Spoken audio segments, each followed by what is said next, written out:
Good morning students. BA first year की समाजशास्त्र की आज की इस ऑनलाइन क्लास में आप सभी का स्वागत है। हम जो अपने दो पेपर होते हैं, पेपर फर्स्ट और पेपर सेकंड, तो इसमें सेकंड पेपर है हमारा सोसाइटी इन इंडिया, भारत में समाज। उसमें हमारी जो फर्स्ट यूनिट है उसमें टॉपिक चल रहा है textual view and field view of Indian society. पहले की कक्षाओं में हम टेक्सचुअल व्यू के बारे में पढ़ चुके हैं।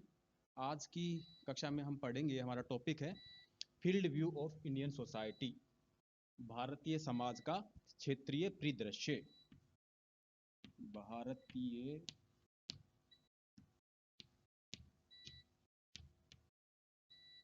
समाज का क्षेत्रीय परिदृश्य।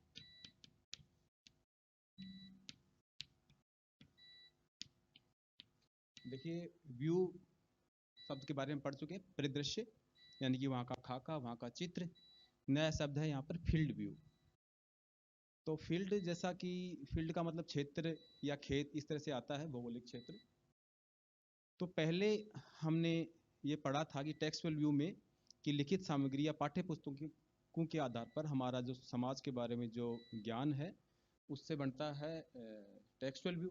और फील्ड व्यू में क्या होता है, इसमें कोई भी शोधकर्ता, अनुसंधानकर्ता या पुस्तक का लेखक स्वयं किसी क्षेत्र विशेष में जाकर के वहाँ पर अपने खुद के अनुभवों के द्वारा आंकड़ों को वहाँ पर एकत्रित करता है और वैज्ञानिक विधियों के द्वारा उनका विश्लेषण करता है और उससे जो निष्कर्ष निकालता है वो निष्कर्ष, क्योंकि वो क्षेत्र में गया है वहाँ पर शोधकर्ता, तो प्रमाणिक भी होते हैं, तो उसके आधार पर जो निष्कर्ष हैं, जो वहाँ का जो चित्र है, वो क्या हो गया, फील्ड व्यू हो गया। व्यवस्थित रूप में हम इसको इस तरह से कहेंगे कि जिसमें शोधकर्ता या अनुसंधानकर्ता या समाज वैज्ञानिक स्वयं किसी क्षेत्र विशेष या भौगोलिक क्षेत्र में जाकर अपने प्रत्यक्ष अनुभव, अवलोकन का वैज्ञानिक और प्रमाणिक विश्वसनीय चित्र प्रस्तुत करता है, वो वहाँ का फील्ड व्यू हो गया। समाजशास्त्र के प्रारंभिक काल में जो टेक्सचुअल व्यू था, जो पाठ्य व्यू था, उस पर ज़्यादा जोर दिया गया। उसमें जो बड़े पुराने जो धर्म ग्रंथ थे उनको पढ़ करके, जैसा कि घुरिया साहब ने उस समाज के बारे में लिखा। लेकिन स्वतंत्रता के बाद में अपना जो फील्ड व्यू है इस पर पे ज़्यादा जोर दिया जाने लगा, क्योंकि जो टेक्सचुअल व्यू है या जो शास्त्रीय व्यू है उससे क्या होता है कि जो समाज की जो स्थिर संरचना है उसके बारे में ही हमें ज्ञान होता है, क्योंकि समाज एक परिवर्तनशील अवधारणा है। समाज और संस्कृति में समय के साथ परिवर्तन इसमें होते रहते हैं। अब इन परिवर्तनों का अध्ययन करने के लिए क्षेत्रीय परिदृश्य को अपनाया जाने भारत में अपनाया जाने लगा। तो स्वतंत्रता से पहले तो हमारे यहाँ पे जो शास्त्रीय परिदृश्य या पाठ्य परिदृश्य पे अधिक जोर दिया जाता था, और आज़ादी के बाद में जो क्षेत्रीय परिदृश्य पे, इस पे ज़्यादा जोर दिया जाने लगा। तो इस परिदृश्य का जो मुख्य उद्देश्य है वो जो समाज में जो परिवर्तन हो रहे हैं उन परिवर्तनों का समय समय पर अध्ययन करते रहना। जैसा कि हमने पिछली कक्षा में पढ़ा कि जीएस घुरिया ने जाति व्यवस्था के बारे में क्या अपने विचार दिए। अब जाति व्यवस्था में समय के साथ में परिवर्तन होते रहे हैं, आगे भी होंगे। उसकी वर्तमान स्थिति क्या है, तो उसके लिए हमें क्षेत्र में वहाँ पर स्वयं जाना पड़ेगा और वहाँ पर वैज्ञानिक विधियों की सहायता से तथ्यों का संकलन करेंगे और उनका विश्लेषण करके फिर निष्कर्ष निकालेंगे, फिर बताएंगे कि उस समय आज से 100 साल पहले जाति व्यवस्था की स्थिति ये थी और वर्तमान में इसकी स्थिति तो ये है। तो इसमें नवीनतम स्थिति या समाज की अद्यतन स्थिति को इस क्षेत्रीय परिदृश्य में बताया जाता है। इसकी परिभाषा पे एक बार फिर हम दोबारा जाएंगे कि फील्ड व्यू में क्या होता है।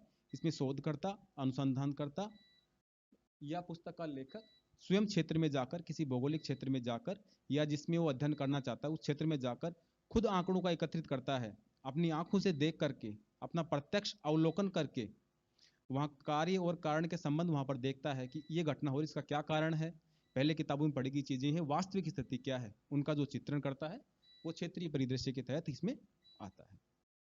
अब बात आती है इस परिदृश्य की विशेषता क्या है।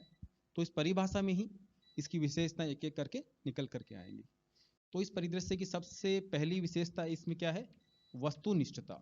एक शब्द आता है वस्तुनिष्ठता, अंग्रेजी में इसको हम कहते हैं ऑब्जेक्टिविटी।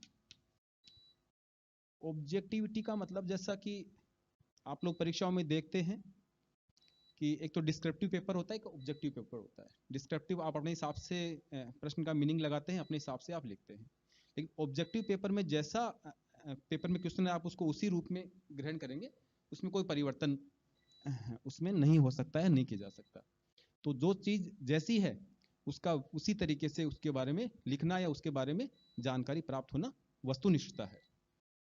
तो क्षेत्रीय अध्ययन में क्या है कि इसमें जो चीज जैसी दिख रही है, क्योंकि अध्ययनकर्ता स्वयं क्षेत्र में खुद है वहां पर, तो देख करके वैसी की वैसी बात वो तो लिखता है।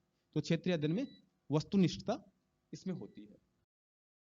दूसरा इसका जो क्षेत्रीय परिदृश्य है, इसकी विशेषता है प्रत्यक्ष अवलोकन।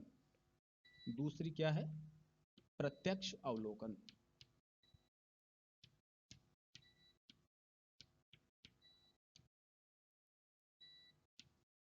बहुत सी बातें हम सुनी सुनाई बातें या कहीं भी लिखी हुई बातें पढ़ते हैं तो उनमें इतनी विश्वसनीयता नहीं होती। यहाँ अनुसंधानकर्ता स्वयं क्षेत्र में रहता है तो चीजों का प्रत्यक्ष अवलोकन करता है। एक आपके लिए शब्द, नया शब्द होगा अवलोकन, अंग्रेजी में इसको ऑब्जर्वेशन कहते हैं, OBSERVATIO। बिल्कुल सरल शब्दों में कहें, अवलोकन का मतलब होता है किसी चीज को ध्यान पूर्वक देखना।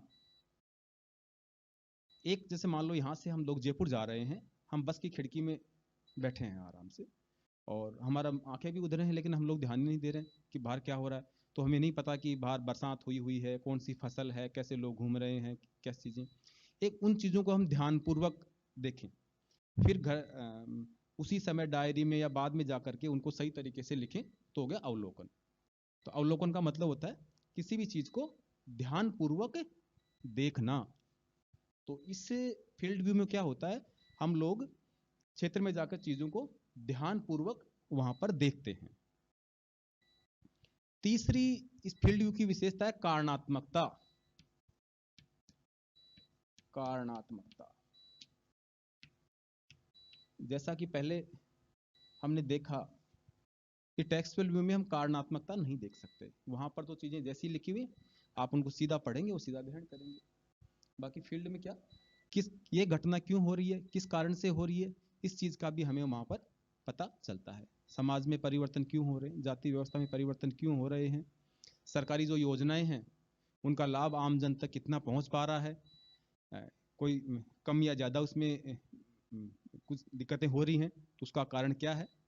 तो इन कारणात्मकता का पता, क्या और क्यों का पता वहां पर इस फील्ड व्यू के द्वारा हमें इसमें चलता है।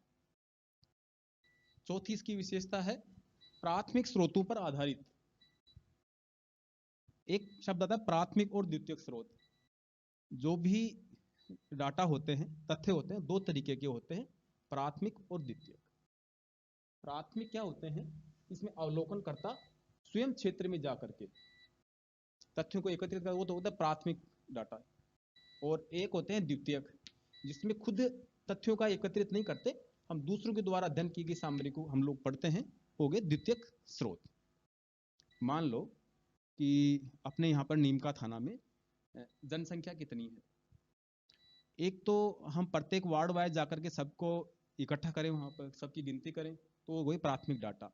एक कहीं पर लिखा हुआ है जनगणना के द्वारा हमने पंचायत समिति में या नगर पालिका में जाके पता लगा लिया कि हर वार्ड में कितनी जनसंख्या है, सबका टोटल कर लिया, तो हो गया द्वितीयक स्रोत।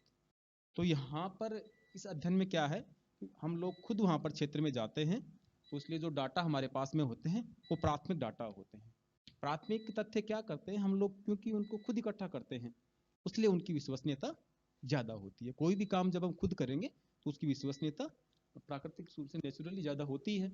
तो क्योंकि फील्ड व्यू में डाटा हम खुद कलेक्ट करते हैं, तो इसमें क्या प्राथमिक तथ्य का संग्रहण इसमें किया जाता है और अपने आप में विश्वसनीय तथ्य होते हैं। दूसरी है, इसमें क्या है कि इसमें जो तथ्य एकत्रित किए जाते हैं उनकी जांच संभव है आपस में। एक शब्द आता है क्रॉस टैली, क्योंकि हम फील्ड में होते हैं तो वहां पर तथ्यों की आपस में अलग अलग व्यक्तियों से, अलग अलग उत्तरदाताओं से पूछ करके किसी भी की घटना की एक सत्यता की जांच हम लोग वहां पर कर सकते हैं।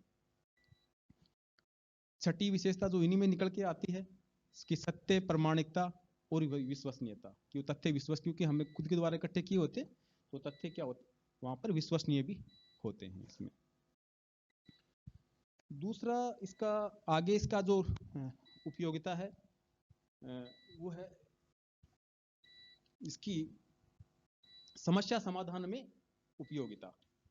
समस्या समाधान, मान लो समाज में कोई भी सामाजिक समस्या है,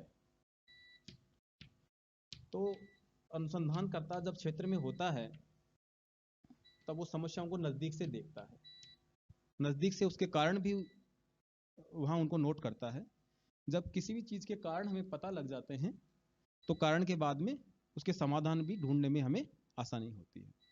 जैसे पंचवर्षीय योजनाएं हैं, कि सब पहले ही विकास योजनाएं चलाई गई, उसका लाभ आम आदमी तक कितना मिला, कितना नहीं मिला, कितना क्या इसमें सुधार की गुंजाइशें हैं, तो क्या इसमें समस्याएं आ रही हैं और किस तरीके से उसके जो समाधान है वो हो सकता है, तो उसकी जानकारी भी हमें फील्ड व्यू के द्वारा ही मिले। अंतिम इसका लाभ हम लोग इसमें ये कह सकते हैं कि परिवर्तनों का अध्ययन, परिवर्तनों का अध्ययन, परिवर्तनों का अध्ययन, क्योंकि कोई भी एक घटना हो उसमें समय के साथ में परिवर्तन आ जाता है। किसी महाविद्यालय में 20 साल पहले अलग स्थितियां थी, जब स्थापित हुआ अलग स्थितियां थी, आज अलग स्थितियां थी। हमारे समाज में, हमारे गांव में, हमारे देश में आज से 100 साल पहले या जब से इसमें सभ्यता का आरंभ हुआ अलग स्थितियां थी, बीच में समय और परिस्थितियां परिवर्तित हुई, तो समाज भी उसी अनुपात में परिवर्तित होता रहता है। तो उन परिवर्तनों का अध्ययन भी इस परिप्रेक्ष्य की सहायता से किया जा सकता है। तो इस प्रकार से हमने देखा कि आज जो समाजशास्त्र का जो क्षेत्रीय परिदृश्य है इसकी क्या उपयोगिता है, और ये अपना जो टेक्सचुअल परिप्रेक्ष्य है, जो पाठ्य परिदृश्य है, जो उससे इसमें क्या इसमें भिन्नता है। तो स्थिर समाज का अध्ययन करने में पाठ्य परिदृश्य या शास्त्रीय परिदृश्य का उपयोग किया जाता है, और समाज के में परिवर्तनों का अध्ययन करने के लिए ये जो क्षेत्रीय परिदृश्य है इसका उपयोग किया जाता है। दोनों में एक अंतर ये भी है, जो समाजशास्त्र का जो प्रारंभिक काल था उसमें पाठ्य परिदृश्य या शास्त्रीय परिदृश्य उपयोग किया जा रहा था, और आजादी के बाद या वर्तमान में क्षेत्रीय परिदृश्य का प्रचलन इसमें बढ़ता हुआ जा रहा है। अगली कक्षा में हम इसमें देखेंगे कि भारतीय समाजशास्त्र का क्षेत्रीय जो परिदृश्य है उसका जो चित्रण किस प्रकार से है, और उसके आधार पर जो मुख्य मुख्य जो पुस्तकें, जो कार्य लिखी गई हैं, जो कार्य है उसके बारे में हम लोग देखेंगे। आप इस वीडियो को ध्यान से इसमें देखें और चीज़ों को समझने की कोशिश करें। धन्यवाद।